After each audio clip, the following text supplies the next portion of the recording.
Hello, hi. ഞാൻ ഇന്നിവിടെ idli fry ആണ് ഉണ്ടാക്കാൻ പോകുന്നത്. നമ്മളൊക്കെ ഇഡലി ചമ്മന്തി സാമ്പാറൊക്കെ കൂട്ടി മാത്രമല്ലേ കഴിച്ചിട്ടുള്ളൂ. ഇന്ന് ഞാനൊരു ഫ്രൈ ആക്കി നിങ്ങളെ കാണിക്കാമേ. ഞാൻ ഇഡലി ഫ്രൈക്ക് വേണ്ടി എടുത്തേക്കുന്നത് ഇപ്പം 2 സബോള, ചെറിയ കഷ്ണം ഇഞ്ചിയും 2 പച്ചമുളകും കൂടാണ്. ഞാൻ ഇതൊക്കെ അരിയാൻ പോകും. അരിഞ്ഞ് വെച്ചിട്ട് ഫ്രൈ ചെയ്യുമ്പോൾ ബാക്കി എന്തൊക്കെയാണ് വേണ്ടതെന്ന് കാണിച്ചു തരാമേ.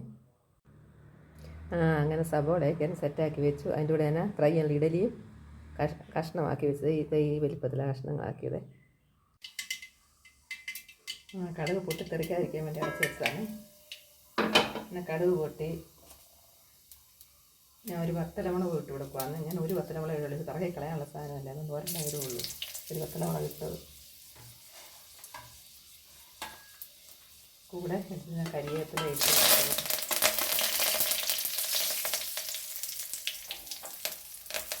ഇഞ്ചി ഇട്ട് കൊടുത്തു. ഇഞ്ചി ഒന്ന് മൂക്കട്ടെ, നമുക്ക് ബാക്കിയുള്ള സാധനം ഇടാം. പച്ചമുളക് ഇനി അരിഞ്ഞ് വെച്ച സവോള ഇടാൻ പോവുക.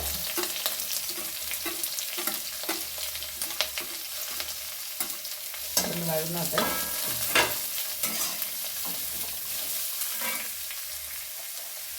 ഉള്ളി ചേർന്ന് തൊട്ട് ഉപ്പ് കൂടി ഇട്ട് കൊടുക്കാം. ഇഡലിക്ക് ഉപ്പുള്ള സവോളയ്ക്ക് പിടിക്കാൻ വേണ്ടി മാത്രം. ഇഡലി ഉപ്പൊക്കെ ഇട്ടാണല്ലോ വേവിച്ചത് നമ്മൾ. ഇതൊന്ന് വഴലട്ടെ. സവോളയൊക്കെ ഇങ്ങനെ വഴന്നാൽ മതി. സവോള നിങ്ങൾക്ക് ഇച്ചിരി മുളക് പൊടി ഇട്ട് കൊടുക്കാം.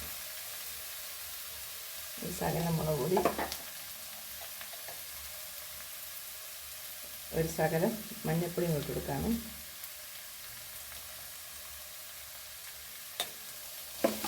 ഇതൊന്ന് ചെറുതായി ഇളക്കി നമുക്കൊന്ന് എല്ലാം കൂടെ യോജിപ്പിക്കാം. ഇനി നമുക്ക് നമ്മൾ അരിഞ്ഞ് വെച്ചിരുന്ന ഇഡലി പീസ ഇട്ട് കൊടുക്കാം.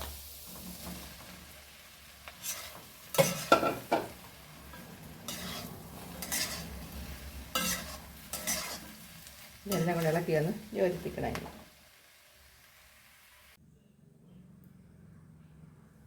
അപ്പം ഞാൻ അടച്ച് മൂടി തുറന്ന് നോക്കട്ടെ. ഇതേ അപ്പം നമ്മുടെ ഇഡലി ഫ്രൈ ഇവിടെ റെഡിയായി. എല്ലാം യോജിച്ച് സെറ്റായി വന്നിട്ടുണ്ട്.